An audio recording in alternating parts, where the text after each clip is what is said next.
Welcome back. It certainly was a nice day out with some fair conditions at temperatures at 69 degrees, winds going north at 22 miles per hour, and the humidity at 30%, the barometric pressure at 30.01 and steady. Now for our air condition, Carlisle at fair skies, 68 degrees, Jordan, fair skies at 69 degrees, Iona, fair skies at 68 degrees, and Sumner, Illinois, fair skies at 68 degrees also. Now as we move into our U.S. current temperature map, we do have a cold spot over the Great Lake regions in the 40s through the 60s, with Chicago at 56 degrees. In the southeast, temperatures are looking pretty warm in the 70s, 80s, and also 90s, with Jacksonville, Florida at 87 degrees. Now for the northern, central, and also southern plains, temperatures are in the 60s, 70s, and also 80s, with Lincoln, Nebraska at 66. And for the west, temperatures are in the 50s through the 80s, well into the 90s, with Reno, Nevada at 74, and Boise, Idaho at 81 degrees. Now as we take a look at our frontal map, we have a couple of high-pressure systems scattered throughout the U.S. in the northern, central, one in the southern plain. We do have a couple of weak troughs of low pressure. Now, keep in mind, 2/3 of the U.S. are experiencing some clear and dry conditions. Now in the east, this low-pressure system and its associated fronts that moved in last night have finally moved off into the New England area, bringing some scattered showers with it. And for us at home, we will experience some clear and dry conditions and slightly cooler temperatures due to this trough of low pressure. Let's move right into our forecast. Now for tonight, mostly cloudy skies, north-northwest winds, 5 to 10 miles per hour with a low of 44. Then for tomorrow, sunny skies, northwest winds, 10 to 15 miles per hour with a high of 60. And then for tomorrow night, mostly clear skies, north winds 5 to 10 miles per hour with a low of 35. Now for our extended forecast, if you take a look at the temperatures, you can see the temperatures are beginning to rise a little as you get into next week, with Sunday at sunny skies at a high of 66 and a low of 42. Monday had a high of 69 and a low of 49 with some sunny skies, and Tuesday, sunny skies at a high of 76 and a low of 51.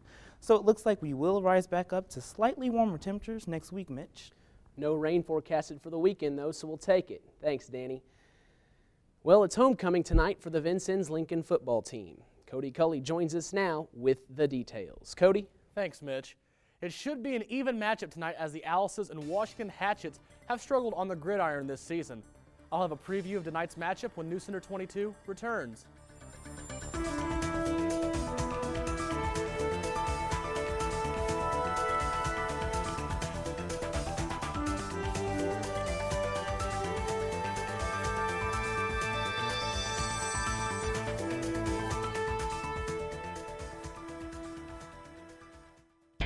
It was meant to shield us from the evils of drink. Instead, it triggered a wave of corruption. Some call it bootlegging. I call it a business. And violence. There's bullets flying. It's like Dodge City here. As a nation built on rights. Everyone is breaking the law. How did we go so wrong? The average American says, only you to tell me how to live. From Ken Burns, Prohibition. Starting Sunday, October 2nd on PBS. Hi, I'm Roy Underhill. You know, when properly made, the ancient turning saw is one of the most elegant tools ever to serve the human hand. It can cut curves and sweeps, fretworks and piercings pretty as you please. And Bill Anderson here is going to show us how to make a real beauty based on a British bow saw he was too bereft to buy, but he'll build one for our benefit next time here in the Woodwright Shop.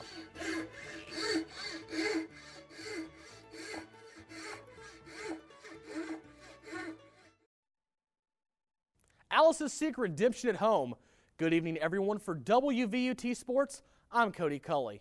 After getting blown out at Casey last week, the Alices are hoping for a better outcome at homecoming this evening. Lincoln hosts Big 8 conference rival Washington at Inman Field. Both teams carry identical 2-4 records into the contest. It goes without saying the Alices need to generate a running game. Last week against Casey, they averaged only 2 yards per game. An improved ground will also keep the Hatchets from teeing off on Lincoln quarterback Gunnar Hutchinson. Meanwhile, the North Knox Warriors will have their hands full at home tonight as they entertain third-ranked Linton in a pivotal Southwest 7 conference game. A Warrior win would enable North Knox to lay claim to a piece of the conference championship. However, victories over Linton have been few and far between for the Warriors, who last won at home in 2009. The Miners, meanwhile, have been steamrolling over the competition. Last week, they demolished North Davies 81-20. On the season, Linton is averaging 57 points per game while holding the opposition to just 16. Kickoff is set for 7 p.m. at Warrior Stadium. The Lincoln girls volleyball team was extended to 5 games last night before beating county rival South Knox at Alice Arena. Anissa Hatton served the last 9 points to hand the Alices the come-from-behind victory. Hatton finished with 23 points, 9 aces, 11 kills, and 16 digs. Allie Bobe had 15 points, 5 aces, 10 kills, 22 digs, and Taylor Nash came up with 21 digs and 14 assists. The Alices improved to 17-10 with the win, while South Knox drops to 16-7. Lincoln will host Washington in a Big 8 conference match Monday night. The JV action starts at 6 p.m. The South Knox girls soccer team ended up with a 1-1 tie with Evansville Day School.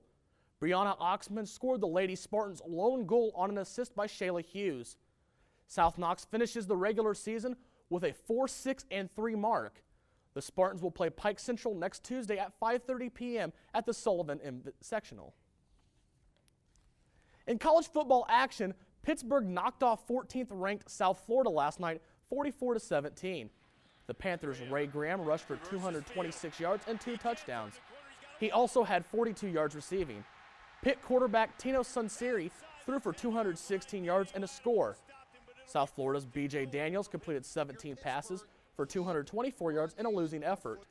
With the win, Pitt snaps a 5-game losing streak to ranked opponents. There is a frenzy in St. Louis. The Cardinals are headed to the playoffs after beating the Astros, and excitement is in the air. Kathleen Berger reports. 3 men go the distance for the Cardinals. Dr. Keith Monroe from Chicago, Rock Magnum from California, and there's Jim Sullivan from Colorado, all buying Cardinals merchandise from the team store at Busch Stadium. I mean, I've always appreciated their fan base. I mean, they've always had a great fan base, and I was a Matt Holliday fan in Denver. Dr. Monroe was due back in Chicago this weekend, but now that he has his new wild card hat. I've stayed the extra 3 or 4 days because of Cardinals and make sure they can win the playoffs. Stadium Operations VP Joe Abernathy understands. He's doing his part. The stadium will be bustling, getting ready for the playoffs. It looked like for a long time this season we weren't going to get it, but then the team came through, and now it's our turn to do our piece to get this ready for postseason baseball. Cardinals will face the Phillies in the National League Divisional Series. Roy Halladay is scheduled to start the game 1 for the Phillies, with St. Louis sending Kyle Loesch to the Hill. The American League Divisional Series gets underway today. The Yankees and the Tigers start their series in the Bronx. On the mound for the Tigers, Cy Young candidate Justin Verlander. He led the majors with 24 wins. Going for the Yankees, CC Sabathia. He was second in the AL with 19 wins. In the other series, the Rangers welcome in the Rays. On the mound will be Matt Moore for the Rays and C.J. Wilson for the Rangers. Negotiations between the NBA and the Players Association resumed today amid reports that Commissioner David Stern could pull the plug on the 2011-2012 season if significant progress toward a deal is not made by the end of the weekend. Whether or not Stern's stance is a legitimate threat or negotiation tactic, the full 82-game regular season schedule is definitely in peril if no progress is made. Quarterback Kerry Collins was absent as the Indianapolis Colts returned to the practice field on Thursday. Collins left Sunday night's loss to Pittsburgh with concussion-like symptoms. Curtis Painter took the snaps during practice and could get his first NFL start when the Horseshoes faced the Buccaneers Monday night in Tampa. Looks like it could be another uphill struggle for the Colts, Mitch. Back to you. All right, thanks, Cody. Well, some say it's graffiti or even vandalism, but others are calling it an unusual love story. Coming up next, we'll show you how 2 post office boxes are getting a lot of attention. Stay with us.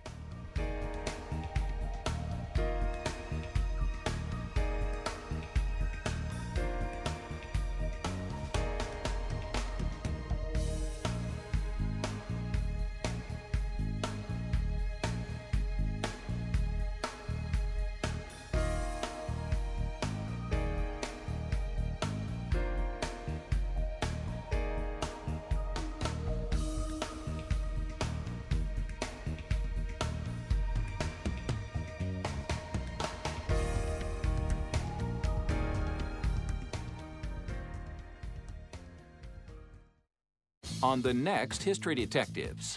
3 stories of Prohibition-era America. What does this simple business card have to do with the birth of Las Vegas? What role did this weapon play in a ruthless Chicago mob massacre? And why did New York's wealthiest plan a high society circus at the very depth of the Great Depression?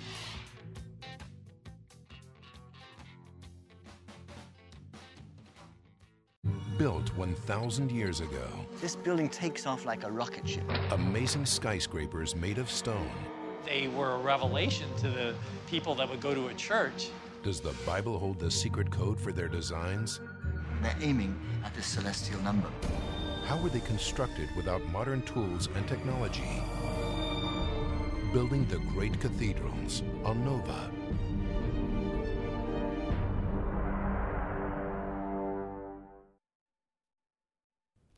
A postal love story unfolding on the streets of Denver.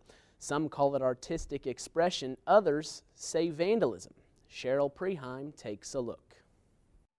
We just enjoy it. Jasmine Can crafts blogs to share with all of us. Stories about unique experiences, exotic places, things you don't see every day. This is a postal love story. But the story that's catching on lately is unfolding right outside her window.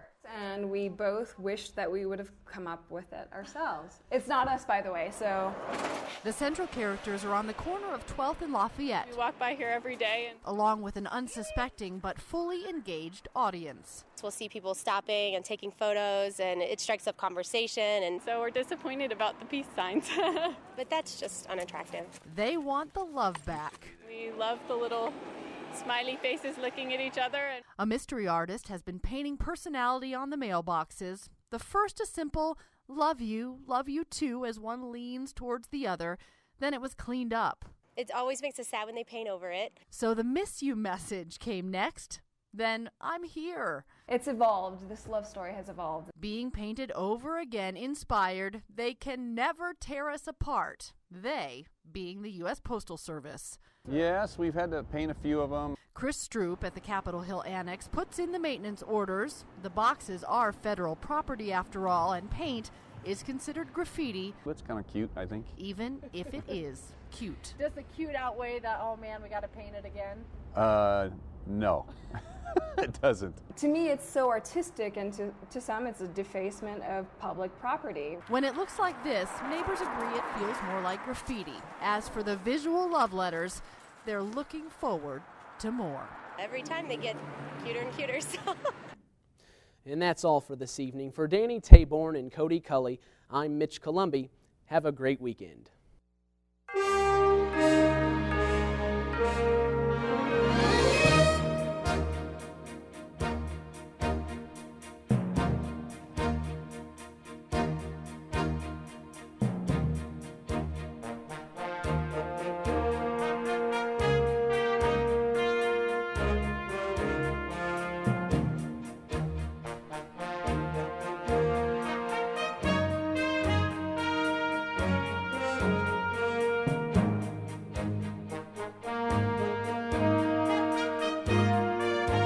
This is WVUT Vincennes.